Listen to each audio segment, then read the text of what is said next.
नमस्कार। न्यूज 18 के mega exit polls में एक बार फिर से देश में मोदी सरकार आती हुई दिख रही है। एग्जिट पोल के नतीजों के मुताबिक तीसरी बार देश की जनता ने पीएम मोदी के कामकाज पर मोहर लगाई है। उधर कांग्रेस की अगुवाई वाले इंडिया गठबंधन को एग्जिट पोल्स के नतीजों में देश की जनता ने नकार दिया है।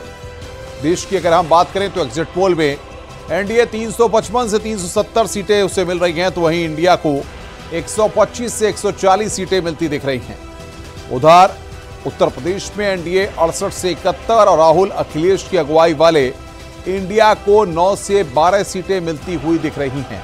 तो वहीं उत्तराखंड में भी भारतीय जनता पार्टी सभी 5 सीटों पर क्लीन स्वीप करती हुई दिखाई दे रही है। हालांकि कांग्रेस इस एग्जिट पोल को नकार रही है, तो बीजेपी इसे भारत का जनादेश बता रही है। आज एग्जिट पोल्स के नतीजों का विश्लेषण हम करेंगे, लेकिन उससे पहले आप जरा इस रिपोर्ट को देखिए, उसके बाद खास मेहमानों के साथ चर्चा करेंगे।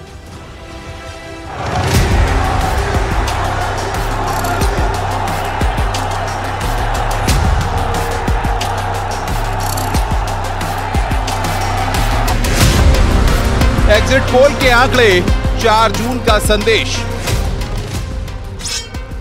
पार्टी हम सबकी पार्टी भारतीय जनता पार्टी को 370 से ज्यादा सीटें देंगे और एनडीए 400 पार करेगी। इस बार 400 पार, फिर मोदी सरकार के माननीय प्रधानमंत्री जी का जो संकल्प है अब की बार 400 पार का, उत्तर प्रदेश की महान जनता भी उस लक्ष्य को पूरा करने में 80 की 80 सीटें हम लोगों को देगी। कांग्रेस का दावा इंडिया 295 से ज्यादा। इसका नाम एग्जिट पोल नहीं है, इसका नाम मोदी मीडिया पोल है। ये मोदी जी का पोल है, फैंटेसी पोल है उनका। सर कितनी सीटें आ रही हैं आपके हिसाब से? सिद्धू मूसेवाला का सॉन्ग सुना आपने? 295। किसके एग्जिट पोल में कितना दम? ये मनोवैज्ञानिक बना रहे हैं और इंडिया गठबंधन और समाजवादी पार्टी सरकार बनाई। आप लोग दिखा रहे हैं, हमें लगता है कि इसके उल्टे नतीजे आने जा रहे हैं उत्तर प्रदेश के अंदर। एग्जिट पोल का संकेत 2024 का जनादेश।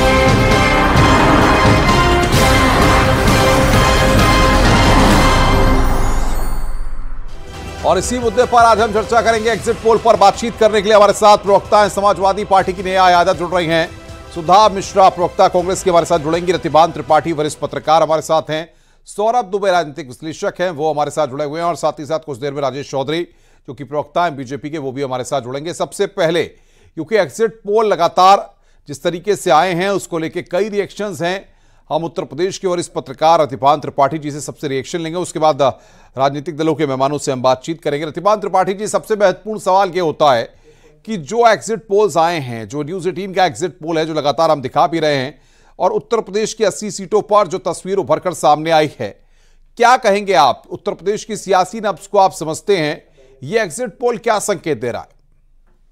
देखिए, एग्जिट पोल को लेकर शुरू से यह था कि जब चुनाव अभियान शुरू करने से पहले ही इसकी शुरुआत हम राम मंदिर से करते हैं। जिस समय राम मंदिर का उद्घाटन प्रधानमंत्री मोदी ने किया था, उसी दौरान इस बात का संकेत मिलने लगा था कि भारतीय जनता पार्टी इसे चुनाव आगाज के रूप में ही ले रही है। उसने मंदिर को बेहतर तरीके से प्रस्तुत करने के 22 जनवरी को शुरू किया, तो उन्हें लगा कि नहीं, हम अगर ऐसा रणनीति बनाकर करते हैं तो हमें बेहतर परिणाम मिल सकते हैं।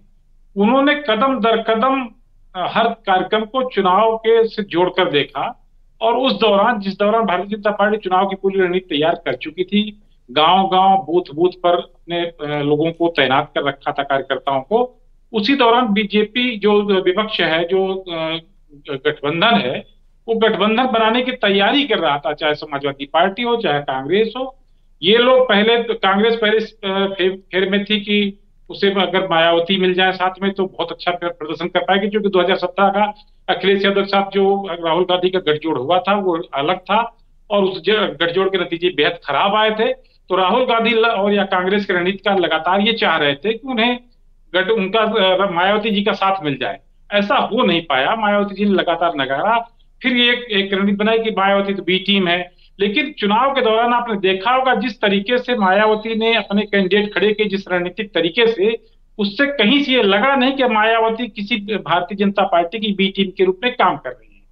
तो एक ये थ्योरी पूरी तरह खारिज होती दिख रही है कि भारतीय जनता पार्टी ने, बहुजन समाज पार्टी ने भारतीय जनता पार्टी की बी टीम के रूप में काम किया, क्योंकि उनकी वजह से कई जगह ऐसा महसूस हो रहा है कि ये नुकसान बीजेपी को कई सीटों पर दिख रहा था। बहुत महत्वपूर्ण बात आप कह रहे हैं। मैं सौरभ दुबे राजनीतिक विश्लेषक भी हमारे साथ हैं, उनके पास चलूंगा और उसके बाद बाकी मेहमानों के पास भी आऊंगा। सौरभ दुबे जी, सबसे बड़ी बात यह है कि उत्तर प्रदेश की जो 80 सीटों का एग्जिट पोल आया है, इस एग्जिट पोल में एनडीए एक बड़ी ताकत के रूप में उभर करके सामने आ रहा है, क्योंकि तमाम जो राजनीतिक जानकार हैं वो अपनी तरह से स्पेकुलेशन कर रहे थे उत्तर प्रदेश की 80 सीटों का। आप किस तरीके से देख रहे हैं इस एग्जिट पोल को?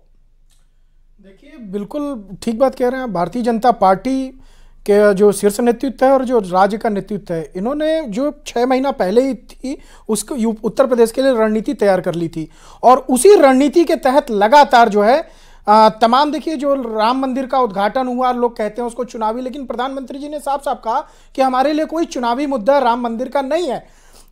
उसके बाद भी प्रधानमंत्री लगातार क्योंकि पश्चिमी उत्तर प्रदेश के अंदर गए, पूर्वांचल के प्रत्येक जिलों के अंदर गए और वहां पर जाकर के लगातार रोड शो किया, रैलियां की, जनता के बीच में गए, जनसभाएं की। और योगी आदित्यनाथ जी जो स्वयं जो स्टार प्रचारक भी रहे हैं भारतीय जनता पार्टी में, जो तमाम जगह उनकी रैलियां लगी, बावजूद उन्होंने वरीयता बोला कि मुझे इस बार उत्तर प्रदेश को जो है वहां पर ज्यादा ध्यान देने की जरूरत है।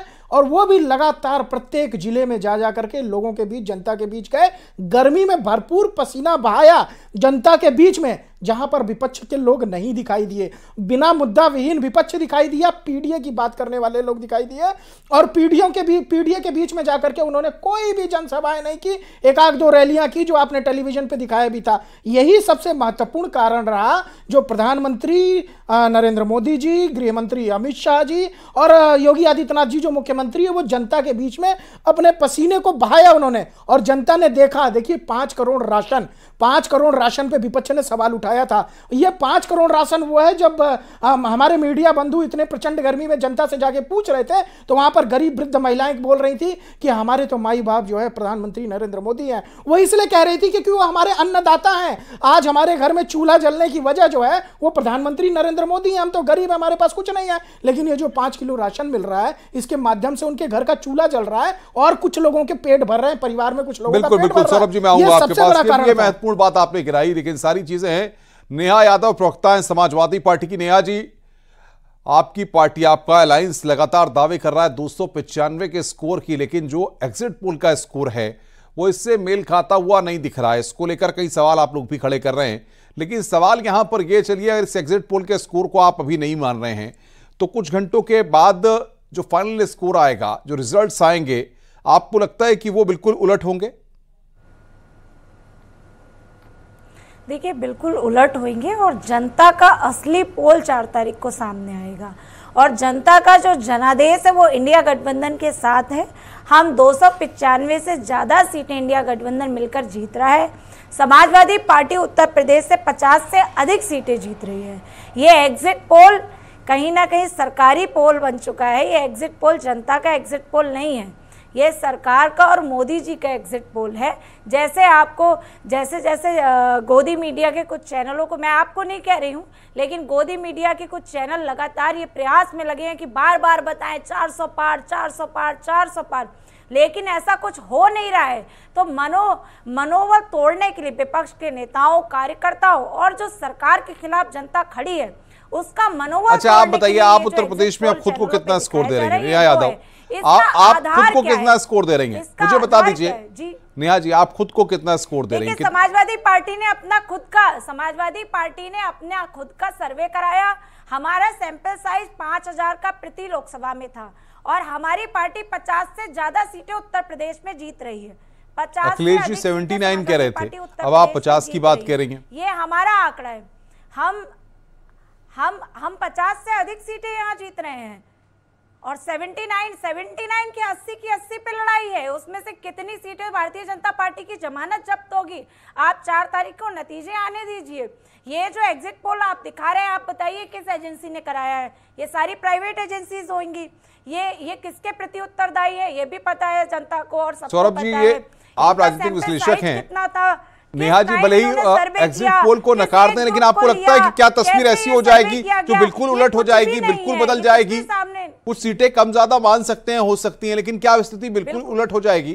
सौरभ दुबे, देखिए मैं तो अखिलेश यादव जी का बहुत सम्मान करता हूं और पलटने वाली है। नेहा जी आप मेरी बारी में मत बोलिए। देखिए मैं अखिलेश यादव जी का बहुत सम्मान करता हूं, अखिलेश यादव जी को बहुत अच्छे से जानता हूं।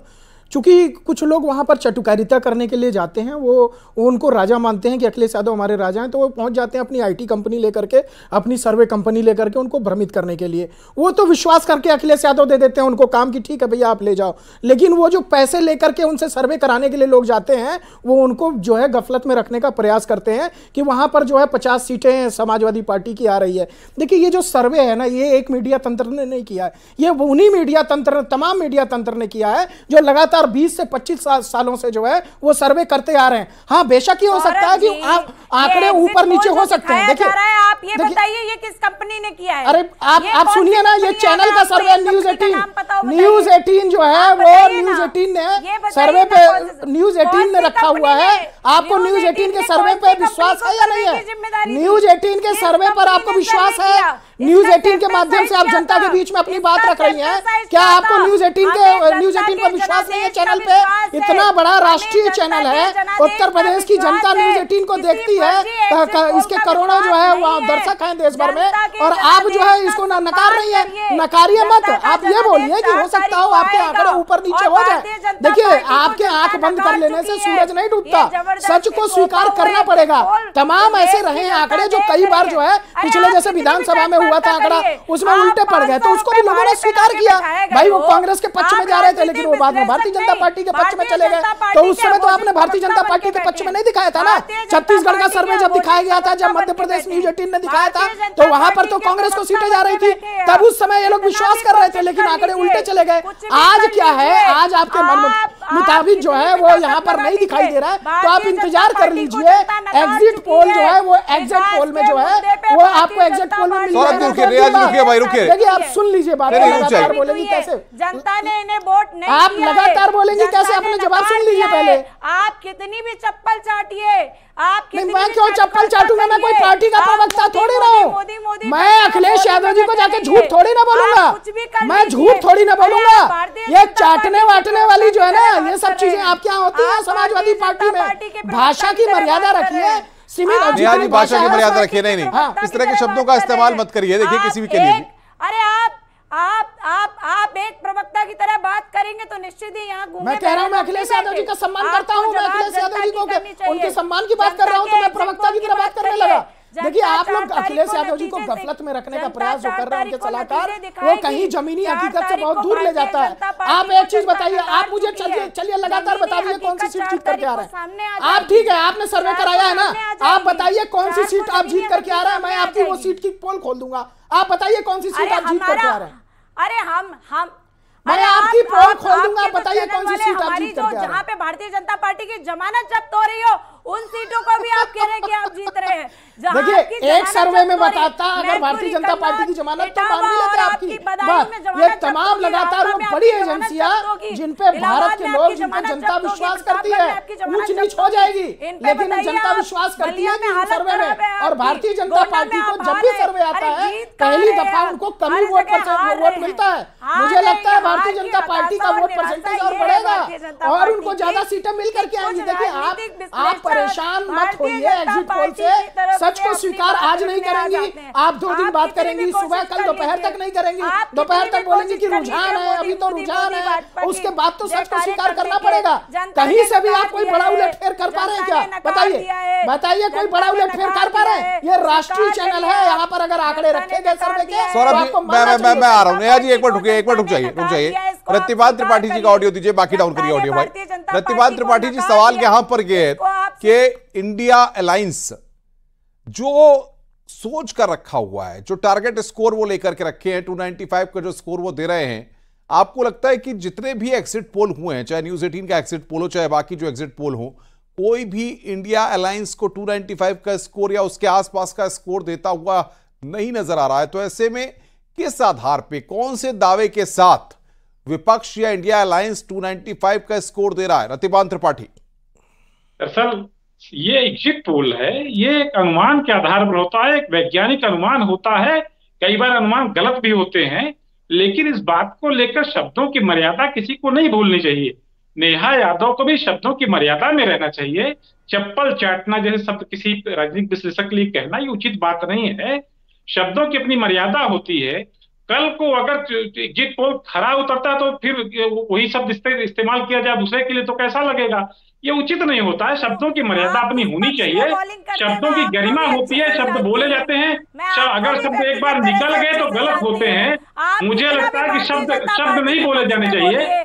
आप लोग कितनी भी चाटुकारिता करिए, कोई किसी के पैर पे चैनल पे गलत नेहा गलत बात कर रही हैं आप। नेहा गलत बात कर रही है। मैं नेहा गलत बात कर रही हैं आप। मैं आपसे कोई झगड़ा करने को नहीं बैठा हूँ। आवाज उठाएगा जब आप मैं एक की बात कह रहा हूँ, तो निश्चित ही विपक्ष आवाज उठाएगा।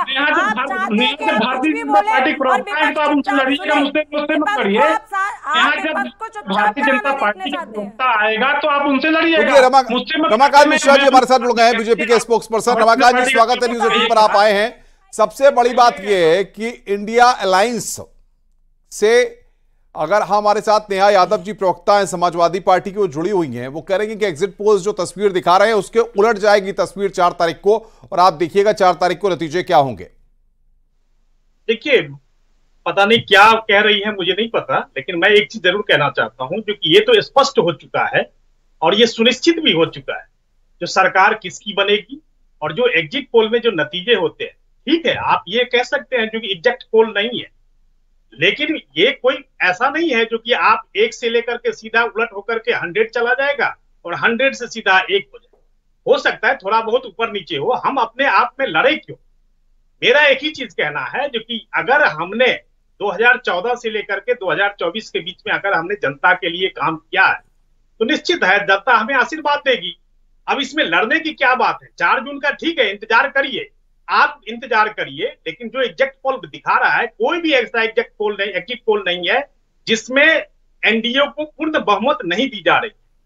तो मुझे लगता है जो कि अगर सरकार ने काम किया है और सकारात्मक काम किया है, जीवन को आसान बनाने का जो काम किया है, वही जनता आशीर्वाद, वही रिटर्न। नेहा जी सुन रही हैं आप, बीजेपी के स्पोक्स पर्सन है रमाकांत जी, वो इस बात को कह रहे हैं, वो तो कह रहे हैं कि जनता का विश्वास, जनता का समर्थन, जनता के लिए जो काम किया है उस सबका रिजल्ट तो आने वाला है।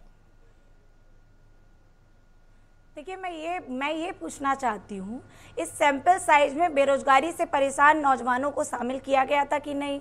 इस सैंपल साइज में जो महंगाई से परेशान जनता है उसको शामिल किया गया था कि नहीं किया गया था? इस सैंपल साइज में किसानों को शामिल किया गया था कि नहीं किया गया था? ये भी बहुत निर्भर करता है कि कब ये सैंपल साइज, किस कंपनी ने किस आधार पे ये सैंपल साइज लिए और किस तरह से ये एग्जिट पोल आ रही है। एग्जैक्ट पोल साबित नहीं होंगे। मैं ये बार बार इसलिए कह रही हूँ कि अगर प्रधानमंत्री जी को इतना ही भरोसा था, अगर प्रधानमंत्री जी को अपने पे इतना ही भरोसा था, तो विकास के मुद्दे पे प्रधानमंत्री जी चुनाव क्यों नहीं लड़े?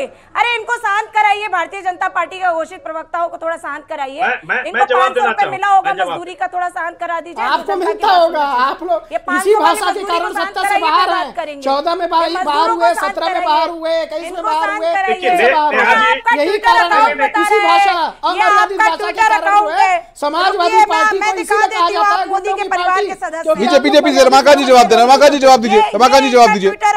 अरे ये इनका ट्विटर अकाउंट है, ये इनका ट्विटर अकाउंट है, ये भारतीय जनता पार्टी। नेहा जी जवाब सुन लीजिए भाई, रमाकांत जी का आप बोल रही है, सुन तो लीजिए। नेहा जी मोदी के परिवार का हिस्सा है, कहाँ लिखा है? दिखाइए मेरे ट्विटर अकाउंट पे, मैं चैलेंज करता हूँ आपको, दिखाइए, आप दिखाइए मेरे ट्विटर अकाउंट पर कहाँ लिखा हुआ है। आप मेरे ट्विटर अकाउंट पर दिखाइए मोदी का परिवार कहाँ लिखा हुआ है, आप एक बार दिखाइए, आप दिखाइए, मोदी के परिवार दिखाइए, आप दिखाइए मोदी का परिवार कहाँ लिखा हुआ है मेरे ट्वीट पे। पर्सनल कमेंट मत करिए नेहा जी, किसी पे भी पर्सनल कोई भी पर्सनल कमेंट मत करिए भाई। न्यूज़ 18 ने इस तरह की भाषा का इस्तेमाल नहीं करिए। आप मोदी के परिवार की गुलामी करिए। गुलामी नहीं होती, गुलामी कांग्रेस में होती थी, भारतीय जनता पार्टी में होती है, देश की सेवा के लिए। भाई नेहा जी का ऑडियो डाउन करिए, नेहा जी का ऑडियो डाउन करिए, रमाकांत जी जवाब दीजिए, नेहा जी का ऑडियो डाउन करिए, रमाकांत जी जवाब दीजिए मोदी जी पे। देखिए ऐसा है, नेहा जी अभी ट्विटर खेल रही है, फेसबुक खेल रही है, ये ऐसे ही खेलते रहे। हमने जनता के लिए काम करना है, सेवा, सुशासन और गरीब कल्याण, इसके लिए हम कटिबद्ध हैं, प्रतिबद्ध हैं। 2014 से हमने जीवन को आसान बनाने का काम किया है। और जहां पर ये रोजगार और महंगाई की बात कर रही है, मैं नेहा जी से एक चीज पूछना चाहता हूं, जो कि इस महीने जो मई का महीना है उसमें खुदरा महंगाई दर कितना था।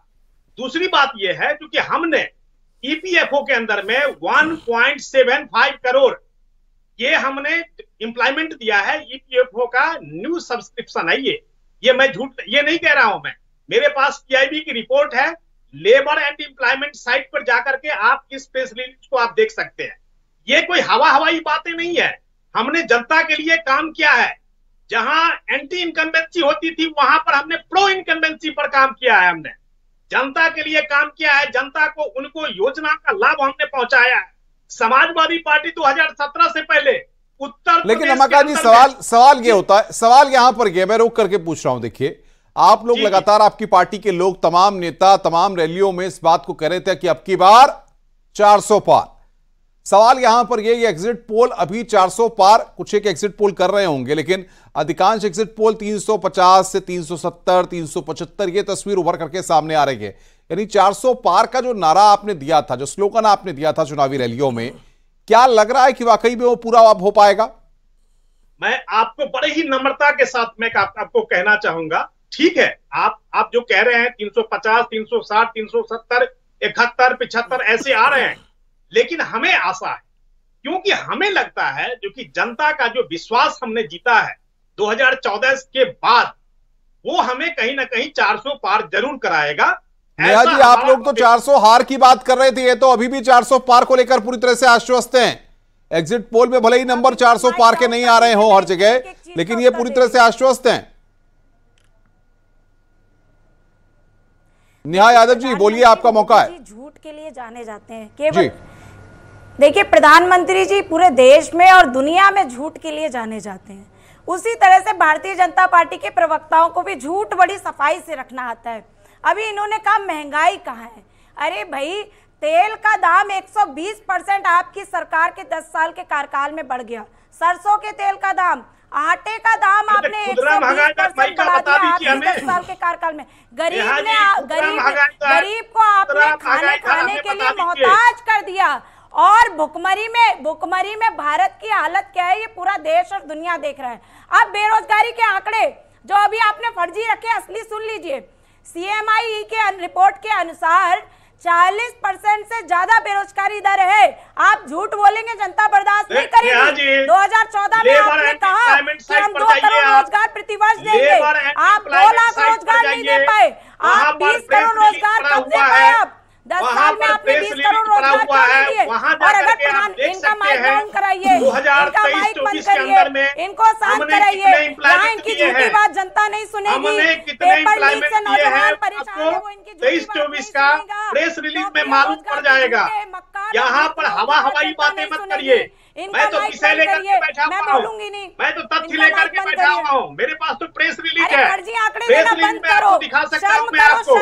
और निश्चित तौर पर जो समाजवादी पार्टी ने झूठ का पुलिंदा बांधा था, वो झूठ का पुलिंदा कहीं ना कहीं जनता के सामने खुल चुका है, जनता के सामने में खुल चुका है।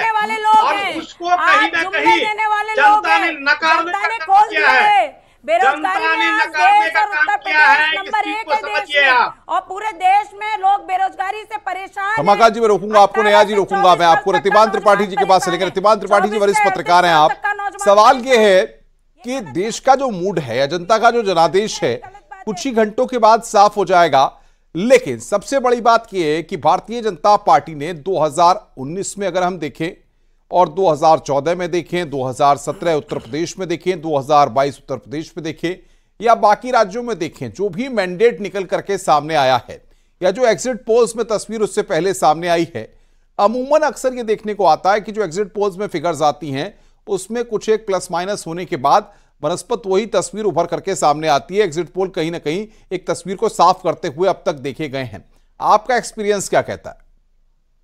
देखिए, एग्जिट पोल में एक अनुमान होता है, एक वैज्ञानिक अनुमान होता है, अनुमान गलत भी हुआ करते हैं। अब अगर भारतीय जनता पार्टी ने 400 पार कहा लेकिन 400 पार एग्जिट पोल में दिखाई नहीं पड़ रहा, वैसे ही जो कांग्रेस का गठबंधन है उसमें भी 400 पार की बात कही गई थी। अखिलेश यादव बार बार कह रहे कि 400 पार, यानी कि वो जो एनडीए है वो तो 145 के आसपास ही पाएगा, इसके कम में सिमट जाएगा, इस तरह की बातें कह रहे थे।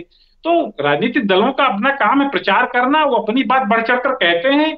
इधर भी बढ़ चढ़ कर कही जा रही थी बात, अब उधर भी बढ़ चढ़ कर कही जा रही थी। लेकिन पत्रकारों का जो मीडिया सेल है, मीडिया का तरीका है, वो अपने वैज्ञानिक तरीके से अपना काम करता है। किसी के लांछन लगाने से, किसी के आरोप लगाने से कोई न छोटा हो जाता ना बड़ा हो जाता है। क्योंकि जो अब 48 घंटे बचे हैं, 48 घंटे में सब कुछ साफ हो जाएगा कि क्या होने वाला है। ना एग्जिट पोल में कांग्रेस की एनडीए की बात साबित हो रही है और ना ही उसमें एनडी गठबंधन की बात साबित हो रही है। कुल मिलाकर दोनों पक्ष को जो की बातें हैं वो जो एग्जिट पोल है, सारे जितने एग्जिट पोल हैं सब उसको खारिज करते साबित दिख रहे हैं। दोनों पक्षों की बातें एग्जिट पोल में खरी नहीं उतर रही हैं। एग्जिट पोल 400 पार, 400 नीचे दोनों को बता रहे हैं।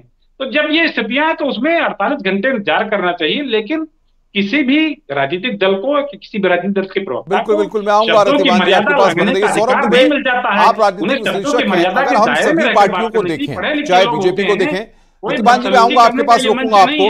रतिबान जी मैं आ रहा हूं, ऑडियो डाउन करिए। सौरभ दुबे जी, सवाल ये कि BJP, Congress, SP, RLD, Om Prakash Rajbhar की पार्टी और तमाम जो और दल हैं, इन सबको देखा जाए, वहीं बीएसपी को देखा जाए, बीएसपी को आप किस तरीके से देख रहे हैं? बीएसपी ने जिस तरीके से 7 चरणों का चुनाव लड़ा, तमाम कैंडिडेट्स उतारे, जिस तरीके से चुनाव लड़ा, तमाम बातें भी निकल करके सामने आई, कुछ लोग बीजेपी की बी टीम बताते रहे बीएसपी को, इस सारे परसेप्शन में लेकिन बहुत ही साइलेंट रोल। अभी भी हम देख रहे हैं कि एग्जिट पोल आया है लेकिन बीएसपी की तरफ से कोई स्टेटमेंट या किसी तरह से कोई एग्जिट पोल्स को लेकर के कोई स्टेटमेंट तरफ से या फिर जो रिजल्ट्स आने हैं उनको लेकर के क्या लगता है, कुछ अंडर करंट चल रहा है अंदर? देखिए, बीएसपी को लेकर के चूंकि पिछले विधानसभा चुनाव में जो उत्तर प्रदेश का हुआ था उस समय भी आपने देखा था और उस समय से एक लंबा समय लोकसभा तक रहा। हम सब जानते हैं और सब आप मीडिया बंधु भी देख रहे थे लगातार कि मायावती जो है वो निष्क्रिय थी, वो वहाँ पर सक्रिय नहीं दिखाई दी। ना ही तो वो एनडीए के साथ गई और ना ही वो इंडिया अलायंस के साथ जो है जाने से उन्होंने मना कर दिया। तो ये कहना कि भारतीय जनता पार्टी की बी टीम है, मुझे नहीं लगता, क्योंकि उन्होंने कैंडिडेट तो सब जगह उतारे ना, कैंडिडेट तो उनके सब जगह लड़ रहे थे और कैंडिडेट उन्होंने बदल बदल के भी उतारे। ऐसा नहीं है, मिर्जापुर के अंदर देख लीजिए कैंडिडेट बदला, भदोही में उधर जो है बनारस में उधर कैंडिडेट बदला, अन्य जगहों पर लगातार उन्होंने कैंडिडेट बदला। तो चुनावी रणनीति उनकी एक थी। अब वो साइलेंट होकर के चूंकि लड़ना चाह रहे हैं, उतना मैंने बताया कि उस सक्रिय भूमिका में मायावती जी, बहन जी, उनकी पार्टी पिछले 1-1.5-2 सालों से सक्रिय भूमिका में नहीं दिखाई दे रही है। तो बहन जी की ज्यादा भूमिका इस चुनाव में बहुत ज्यादा रही नहीं है, मैं ये मानता हूं। लेकिन उन्होंने अपना चुनाव बहुत ही ईमानदारी के साथ लड़ा, ना तो वो एनडीए के साथ गई और ना ही वो इंडिया अलायंस के साथ गई और प्रेस कॉन्फ्रेंस करके मना किया। न्याय यादव, क्या लगता है आपको, बीएसपी ने जिस तरीके से पूरे चुनाव को लड़ा है, समाजवादी पार्टी कैसे देखती है? देखिए, सबसे पहले तो मैं ये कहना चाहूँगी कि आपने भारतीय जनता पार्टी की तरफ से 3-3 प्रवक्ताओं को बैठाया है और विपक्ष की तरफ से सिर्फ एक प्रवक्ता बैठा है। दूसरी बात, चाहे कोई कुछ भी कहे, कितना भी आप ताकत लगा लें, सब एकजुट हो जाएं, चाहे राजनीतिक विश्लेषक के तौर पे भारतीय जनता पार्टी के अघोषित प्रवक्ता या भाजपा के प्रवक्ता, लेकिन 4 तारीख को सरकार इंडिया गठबंधन की बनने जा रही है और प्रधानमंत्री पद की शपथ इंडिया गठबंधन से लेगा। एक वरिष्ठ पत्रकार बैठे हैं, भारतीय जनता पार्टी के नेता बैठे हैं, तो आप उनसे बात करिए, लेकिन आप पर्सनल कमेंट से बचिए। मैं आपको सलाह दूंगा, पर्सनल कमेंट से बचिए आप। यही दिक्कत है। अरे भाई आपका तो पूरा अरे आप नीतियों पे क्यों नहीं बात कर रही मुद्दों पे? उन्होंने मुझसे बसपा के बारे में पूछा, मैंने बसपा के बारे में साफ बताया कि ना तो एनडीए के साथ गई ना इंडिया अलायंस के साथ गई। आपसे प्रश्न पूछा जा रहा है, कुछ और पूछा जा रहा है। सूरज के बारे में बता रही है, चांद के बारे में घूम फिर करके आप राजनीतिक विश्लेषक के ऊपर आ रही है। आप बताइए आपकी रणनीति क्या थी, आपको क्या लग रहा है बसपा के बारे में, ये पूछ रहे राय। तो आप वहां पर जो है बताइए, आप बताइए आपकी एक सीट बताइए, मैं बताता हूँ आपको। आप बनारस में गए क्या अखिलेश यादव? मिर्जापुर में अखिलेश यादव गए क्या रैली करने के लिए? भदोही में गए क्या रैली करने के लिए? प्रतापगढ़ गए क्या? जौनपुर गए क्या? इलाहाबाद गए क्या? और प्रधानमंत्री क्या इन सभी जगहों पर नहीं गए थे? अगर मैं ये बात बोलता हूं तो आपको लगता है कि मैं भारतीय जनता पार्टी की बात कर रहा हूं। इनको शांत कराएंगे आपकी नहीं शांत छोड़ दूंगी अगर आपने इन्हें साथ नहीं कराया तो। भाई रुकिए इनका माइक डाउन कराइए। नेहा यादव जी रुकिए एक मिनट, सौरभ दुबे रुकिए भाई। कौन होते हैं मुद्दे सिखाने वाले? रमाकांत नहीं, इस तरह से बात करने का ये लहजा नहीं है। चीखने चिल्लाने से नहीं, बात सुनो नेहा जी, चीखने चिल्लाने से हल नहीं होता है। सभ्यता बनाए रखिए। मैं भी चिल्ला सकता हूँ, मैं भी चिल्ला सकता हूँ। नेहा जी, मुझे चीखना नहीं आता, मुझे चिल्लाना नहीं आता। डिबेट का डेकोरम होता है, मर्यादा है, कुछ भाषा की मर्यादा होती है। मैं सभी से निवेदन कर रहा हूं, आपसे अकेले नहीं कह रहा। रमाकांत मिश्रा जी, मैं अपनी बात रखूंगी, इनको शांत कराइए, मैं जवाब दे। मैं आऊंगा आपके पास, मैं आऊंगा। रमाकांत मिश्रा जी, मैं आ रहा हूं। नेहा जी आपके पास आ रहा हूं। जी ने बनारस से लेके मिर्जापुर से लेके भदोही से लेके हर जिले में अपनी जनसभाएं की हैं और जनता जिस तरह से भीषण गर्मी में खरीदी हुई भीड़ नहीं आती थी, आम जनमानस उनकी रैलियों में आता था और वो जनमानस वोट में तब्दील हो चुका है। लाखों लाखों की भीड़ प्रयागराज में तो इतनी भीड़ आई थी कि भारतीय जनता पार्टी के छक्के छूट गए। आज इन्हें दर्द इसीलिए हो रहा होगा कि भाजपा की रैलियों में खरीदी हुई भीड़ से भी भीड़ पूरी नहीं हो पा रही। रमाकांत मिश्रा जी, अब आप जवाब दे दीजिए। नेहा यादव, जवाब तो सुन लीजिए भाई, जवाब तो सुन लीजिए। अब आप आरोप लगा रहे हैं तो जवाब तो सुनिए भाई। महंगाई के खिलाफ जनता ने वोट किया है, बेरोजगारी के खिलाफ जनता ने वोट किया है। जनता आज इंडिया गठबंधन के साथ खड़ी भाई। नेहा जी का ऑडियो डाउन करिए, रमाकांत जी जवाब दीजिए। सुन लीजिए, इनकी रैली में क्या होता था मैं आपको बता देता हूं। इनकी रैलियों में कुर्सियां तोड़ी जाती थी, एक दूसरे के ऊपर में डंडे बरसाए जाते थे, इनके रैलियों में भगदड़ मचती थी। क्यों? क्योंकि ये खरीदे हुए कहीं ना से ये भीड़ इकट्ठा किया हुआ, कृत्रिम भीड़ जो कहते हैं, कृत्रिम आर्टिफिशियल भीड़, ये इकट्ठा करके लाया जाता था। अगर किसी को 500 रुपए में लाना था, उसको 200 रुपया दे दिया, 300 रुपया दे दिया और इसके लिए वो भड़क जाते थे लोग। तो ये इस तरह का जो भीड़ इकट्ठा करने वाले जो समाजवादी पार्टी या इंडिया अलायंस के नेता थे, इनको क्या पता? अरे एग्जिट पोल के ऊपर में आप हार स्वीकार कर दीजिए, आप हार स्वीकार कर दीजिए, आप हार स्वीकार कर दीजिए। अब यही उचित है, यही उचित है कि आप हार स्वीकार कर लें। हाँ जी, आपके रैली में आर्टिफिशियल भीड़ होती थी, पैसे सही से वितरण नहीं होते थे, इसलिए वहां पर लाठी डंडे कुर्सियां चलती थी, कुर्सियां तोड़ी जाती थी। हमने मुद्दों के ऊपर में चुनाव लड़ा है, हमने जनता की योजनाओं का लाभ किया है, हमने जनता से अपनी कनेक्टिविटी बढ़ाई है, हमने दिव्य भारत की कल्पना की है। बिल्कुल बिल्कुल रमाकांत जी, आपस में बहस से कुछ हल नहीं निकलना। ये हमारे सारे मुद्दे थे। मैं रतिमान त्रिपाठी जी के पास आऊंगा। रुकिए नेहा जी, रुकिए भाई, आपस में बहस से कोई हल नहीं निकल। रतिमान त्रिपाठी जी, सवाल यहां पर यह है कि जो वोट शेयर अगर हम देखें इस एग्जिट पोल्स के बाद आ रहे हैं तो 49% जो है वो वोट शेयर यहां पर मिलता हुआ दिखाई दे रहा है एनडीए को। सवाल यहां पर यह है कि 49% वोट शेयर अगर एनडीए को मिलता है तो इसका मैसेज क्या होगा? जमीन पर काम तो किया है, विपक्ष ने उस तरीके से नहीं किया जिस तरह से करना चाहिए था। अगर गठबंधन बना था तो गठबंधन को जगह जगह रैलियां करनी चाहिए थी, जगह जगह एकजुटता दिखानी चाहिए थी। गठबंधन में ममता बनर्जी अलग भाषा बोल रही हैं, जो अखिलेश यादव अलग भाषा बोल रहे हैं, उनका अलग घोषणा पत्र था, कांग्रेस का अलग घोषणा पत्र था। गठबंधन का एक धर्म होता है कि कॉमन मिनिमम प्रोग्राम जारी होता है, कॉमन मिनिमम प्रोग्राम के आधार पर चुनाव में लड़ाई होती है। ऐसा पहले होता रहा है, ये पहली बार हुआ कि हर पार्टी ने अलग अलग अपना घोषणा पत्र जारी किया है। ये कौन सा तरीका था? तो लोगों को विश्वास था कि ये चुनाव के लिए गठजोड़ है, ये गठजोड़ मुस्लिम वोट छटकने न पाए इस बात के लिए गठजोड़ था। ये गठजोड़ वास्तविक रूप से चुनाव में सीधी फाइट करने के लिए नहीं था, मुस्लिम वोट बंटने न पाए इस बात का गठजोड़ था। वो गठजोड़ कितना सफल होगा 48 घंटे पता चल जाएगा। लेकिन इस बात को ये मानना कि नहीं, मायावती ने अपनी रणनीतिक लड़ाई लड़ी है, मायावती ने भी जो तरीका अपनाया उसे भारतीय जनता पार्टी भी कई जगह झटका खाती दिख रही है, कई जगह समाजवादी पार्टी झटका खाती दिख रही है और कई जगह कांग्रेस झटका खाती दिख रही है। तो मायावती का अपना एक तरीका था, उन्होंने अपने भतीजे को मैदान में उतारा था, लेकिन उनको विड्रा कर दिया, पदविहीन कर दिया, वो भी उनकी एक रणनीति थी। तो जब पार्टियां अपनी अपनी रणनीति के साथ मैदान में आती हैं तो उसके परिणाम अपने तरीके से दिखाई पड़ते हैं। 48 घंटे बचे हैं, इस बात के लिए सिर्फ प्रवर्ट करने की जरूरत नहीं है, ना ही इस बात को लेकर झगड़ा करने की जरूरत है, ना ही इस बात को लेकर शब्दों के मर्यादा लांघने की जरूरत है। शब्दों की मर्यादा में रहने की जरूरत सबको है और पता चल जाएगा कि 48 घंटे में कौन कितने पानी में है। मेरा ये मानना है कि जो वोट शेयर है वो आपका अनुभव क्या कहता है? आपका अनुभव क्या कहता है? समाजवादी पार्टी के एरिया है, जो बेल्ट है, सपा की बेल्ट है या यादव लैंड की जो बेल्ट है, प्रतिभान त्रिपाठी जी सवाल सुन लीजिए, जो यादव लैंड है या समाजवादी पार्टी के जो एरिया हैं जहां समाजवादी पार्टी का अपना कोर वोटर भी है, आपको लगता है कि वहां पर भारतीय जनता पार्टी के लिए मुश्किलें रही हैं और जाहिर तौर पर वहां के रिजल्ट्स कुछ चौंकाने वाले सामने आ सकते हैं? निश्चय है, कुछ सीटें ऐसी दिख रही हैं मध्य प्रदेश की जहां भारतीय समाजवादी पार्टी का वर्चस्व रहा है, वहां भारतीय समाजवादी पार्टी, भारतीय जनता पार्टी बहुत कायदे से टकराती नजर आ रही है। परिणाम क्या आएगा ये तो 48 घंटे बाद क्लियर कट पता चलेगा, लेकिन बहुत जगह समाजवादी पार्टी टकराती दिखी है। ऐसा नहीं है कि हम तथ्यों को खारिज कर सके, तथ्यों को खारिज करना ये हमारे न हिस्से की बात है, न करना चाहिए। बहुत महत्वपूर्ण बात, बहुत जगह समाजवादी पार्टी टकराती दिखी है।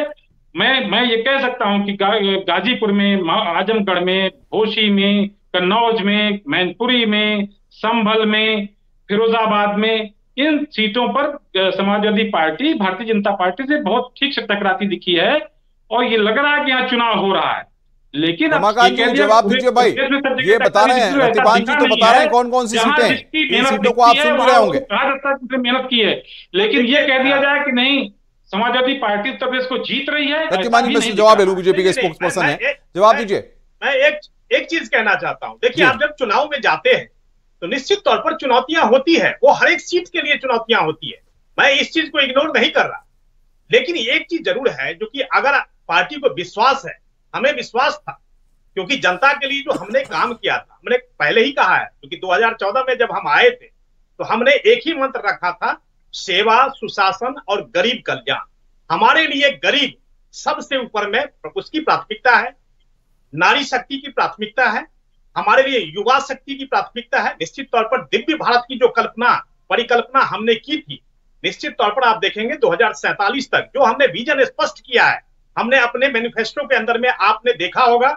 और निश्चित तौर पर इस तरह के जो काम होते हैं वो कहीं ना कहीं आपके विजन को, आपकी दूरदर्शिता को प्रदर्शित करते हैं। और 2047 तक विकसित भारत की जो परिकल्पना हम लोगों ने जो किया है, वो आप देखेंगे इसको साकार होते हुए ये जो तीसरा टर्म है, मुझे तो लगता है ये टर्म खत्म ही नहीं होगा। और विपक्षी दलों को ये चीज समझ लेना चाहिए, जो कि किस तरह से जनता की सेवा की जाती है, ये हमने विपक्षी दलों को सिखाया है, ये हमने विपक्षी दलों को सिखाया है हमने। जी नेहा जी बोलिए। देखिए अभी इन्होंने बहुत सारी बातें कर दी, अब मैं ये चाहूंगी कोई बीच में डिस्टर्ब ना करे। हाँ बोलिए, आप बोलिए। इन्होंने नारी शक्ति की बात की, कितनी अच्छी बात थी, लेकिन नारी शक्ति का ना तक इस सरकार ने कहीं पर भी नारियों का ना से भी सम्मान नहीं किया है। आप बताइए, पहलवान बेटियों ने धरना दिया, आंदोलन किया, उसके खिलाफ भारतीय जनता पार्टी ने बृजभूषण शरण सिंह के बेटे को टिकट दे दिया। ठीक, किसानों पे गाड़ी चढ़ाने वाले व्यक्ति अजय मिश्रा टेनी, उसको भारतीय जनता पार्टी ने टिकट दे दिया। तो भारतीय जनता पार्टी का चरित्र देश के सामने आ चुका है कि किस तरह से बलात्कारी मानसिकता के लोगों को भारतीय जनता पार्टी में बढ़ावा मिलता है, कैसे हत्यारे प्रवृत्ति के लोगों को भारतीय जनता पार्टी में बढ़ावा मिलता है, कैसे गुंडे और माफिया प्रवृत्ति के लोगों को भी भारतीय जनता पार्टी में बढ़ावा मिलता है। ये मैं इसलिए कह सकती हूँ और दावे के साथ बताती हूँ मैं आपको कि माफिया ब्रजेश सिंह भारतीय जनता पार्टी के समर्थन से, उसकी पत्नी बनारस से MLC है, माफिया विनीत सिंह भारतीय जनता पार्टी के समर्थन से मिर्जापुर में एमएलसी है, इसलिए भारतीय जनता पार्टी अपने लॉ एंड ऑर्डर की बात तो ना ही करे, वही बेहतर है। बड़ा हास्यास्पद लगता है। और नारी सुरक्षा की बात जब ये लोग करते हैं तो मुझे बड़े दुख के साथ कहना पड़ता है कि इनके भारतीय जनता पार्टी के आईटी सेल के मेंबर बनारस से बीएचयू आईआईटी में एक छात्रा के साथ गैंगरेप करते हैं, और उस गैंगरेप करने के बाद इनके नेताओं ने बचाने के लिए मध्य प्रदेश में जाते हैं, चुनाव प्रचार करवाते हैं। और आज तक उनके घर पे बुलडोजर क्यों नहीं इन्होंने चलाया? अरे नेहा जी आप ही के पार्टी के मान रहे हैं कि आपके भारतीय जनता पार्टी के लोगों ने गलती हुई, तो क्या आप ये मान रहे हैं? शर्म नहीं आ रही? हमने नहीं कहा था, शर्म नहीं आ रही? शर्म नहीं आ रही? मुलायम सिंह ने कहा था। अरे इतनी बेशर्मी अच्छी नहीं होती। एक महिला प्रवक्ता के तौर पे बैठी हूँ, महिला प्रवक्ता होने से पहले मैं एक नारी हूँ, नारी के बतौर आपसे सवाल पूछ रही हूँ। अरे 50 करोड़ की गर्लफ्रेंड इस देश के निर्णय प्रधानमंत्री ने बोला, दीदी ओ दीदी करके एक महिला को अपमानित करने का काम इस देश के प्रधानमंत्री ने किया। ठीक है, इस शुभनका जैसे शब्दों का प्रयोग आपके नेता करते हैं। आपके नेताओं से गंदा इस देश में कोई नेता नहीं होंगे। भारतीय जनता पार्टी के नेताओं से गंदे नेता इस देश में नहीं है, जिनका चाल चरित्र और चेहरा इस देश भाई आपस में इस तरह से जिले से कोई मतलब नहीं है। यादव रमाकांत जी रुकिए, रुक जाइए। सौरभ दुबे, आपके पास सारा राजनीतिक विश्लेषक है आप। सवाल यहाँ पर यह है कि अब जो कुछ घंटे बचे हुए हैं, 4 तारीख का दिन, जाहिर तौर पर क्या लगता है जो परिणाम सामने आएंगे किसी भी दल के पक्ष में आते हैं क्या आते हैं इस देश में, अगर हम माने कि भारतीय जनता पार्टी या एनडीए, इसी एग्जिट पोल को अगर हम परिणाम मान लें या स्कोर मान लें, सिर्फ मैं स्पेकुलेशन पे बात कर रहा हूं, एग्जिट पोल्स के फिगर्स पे बात कर रहा हूं कि अगर वही रिजल्ट है तो आपको क्या लगता है इस देश के सामने क्या चैलेंजेस आने वाले वक्त में आने वाले हैं?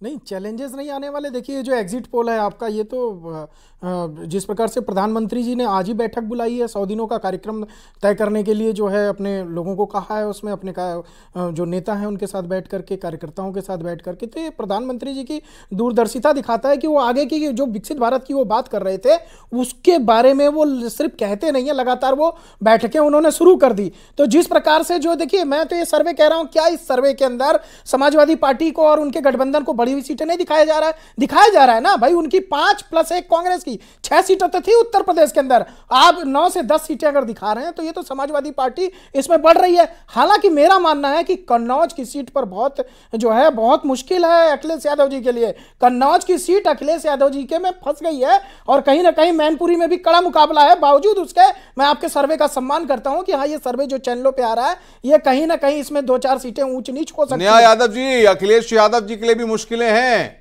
आंवला, इलाहाबाद, फूलपुर, यहाँ आपकी अरे जमानत जब्त होगी कन्नौज में भारतीय जनता पार्टी के प्रत्याशी की। आप देखते रहिए, 4 जून परसों ही नतीजे आ रहे हैं। ये कितना भी मैंने कहा ना कि सौरभ दुबे जी का ये सोशल मीडिया का इनका ट्विटर अकाउंट है जिसमें इन्होंने भरपूर मोदी मोदी मोदी वाली चापलूसी कर रखी है। ऐसा कोई देश के प्रधानमंत्री है मोदी, प्रधानमंत्री है। अखिलेश यादव जी का भी लिखा हुआ है उसमें।